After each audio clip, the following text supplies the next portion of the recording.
I want to focus on currency manipulation. The administration wants to trust on and even fast track on TPP, but they told us they're not going to include currency manipulation in that. They've bought into because this idea that if somebody in the world says that we're manipulating our currency because we have interest rate policies, that therefore we'd better not talk about the deliberate and true and actual manipulation of other countries. Every time I raise this question, the answer I get is, but China, as to why we're not sanctioning China for its currency manipulation, I'm told China is cheating less. And I haven't been married as long as many of the members of this committee, but I've been advised by at least a few not to use the line, but honey, I'm cheating less. The law is clear. If China's manipulating its currency, you're supposed to designate them. Other than the fact that that would make them really mad, and they are cheating less, why haven't you carried out existing law and designated China a currency manipulator? Congressman, we have engaged directly with China in an aggressive way on this question of currency policy, and we've made enormous progress. And I think if you look you're getting them to cheat less, but you're not following the law. Congressman, I think if you look at what the goal of the currency report is, we have put a bright light on practices that need to change. We have been aggressive in international bodies and in bilateral negotiations to push hard to get change. And with China, we've, in the last year, gotten some substantial recognition of that, both in terms of not intervening in the way— Mr. Secretary, you're not following the law, but you have persuaded them to cheat less.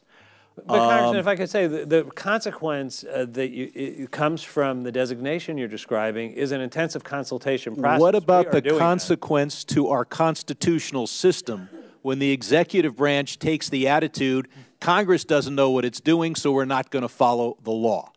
I would say the damage that TARP has done to our social contract, the damage that an attitude of we shouldn't follow the law because it'll have bad consequences does to the nation's social contract is very significant.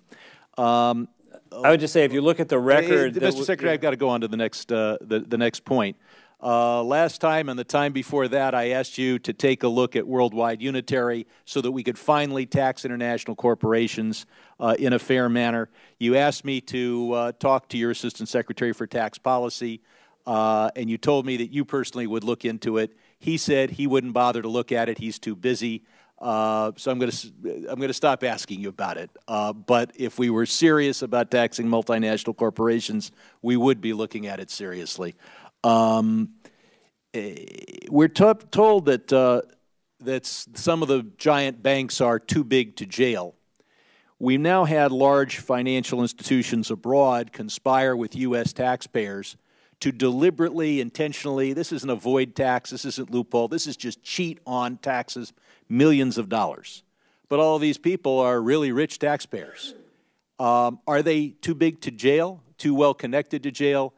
You've been given the records of thousands of those who have conspired deliberately in a premeditated manner to cheat on their U.S. taxes. Is anybody going to jail? So, Congressman, on prosecutory matters, we don't make— Has the Treasury Department put together a criminal case? Have you called the Attorney General and said, you've got to give a high priority to prosecuting because if we don't, our, quote, voluntary tax system doesn't work? I think we've been clear that our policy is no one is beyond the law.